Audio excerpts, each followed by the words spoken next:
In Kalamazoo, we have the perfect opportunity to reach out and get to know people intentionally that we might not otherwise cross paths with. And everybody needs to come together and give out their thoughts and support and try to help change people's lives and the way people think. We need relationship building, constant teaching, but not just from a textbook. We need, people need to learn how to connect with one another. We all know that we live in a world where it's impossible to not acknowledge the differences, the fact that there are people who have privilege and so many different bases of privilege.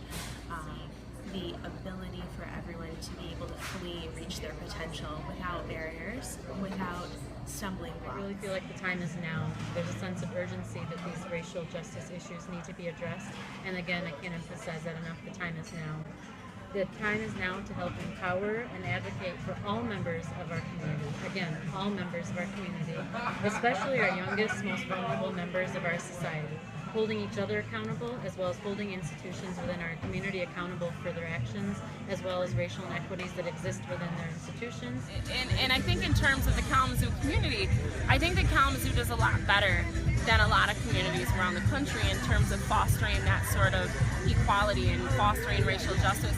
I think, but it will definitely take more communication, it'll take more awareness, and I think that's something that folks are working on, so I'm excited and optimistic about that. What it means is that we have individuals in every community, but in ours, that are underrepresented, and we want to have opportunities and a path and a journey and a way to connect, that they find their way in our society.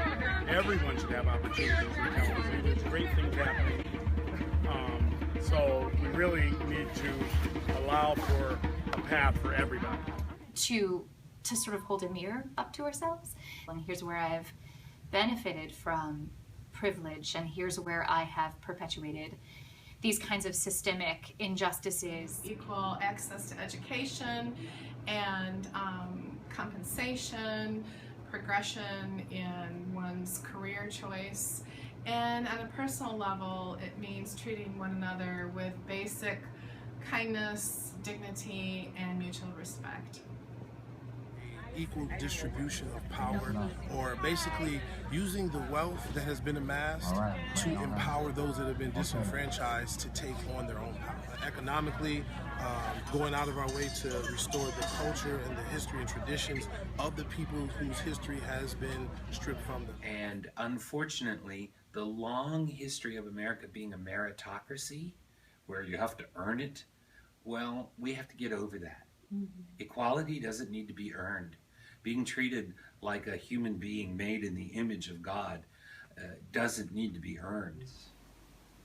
Everyone having access, everyone being able to speak how they're being hurt, those who have not or who are not experiencing the harm, being able to hear without becoming defensive, and really being able to hear and understand and empathize that things are not fair for everybody.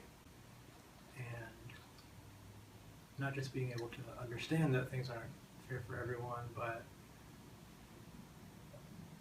being willing to take the risks to do something.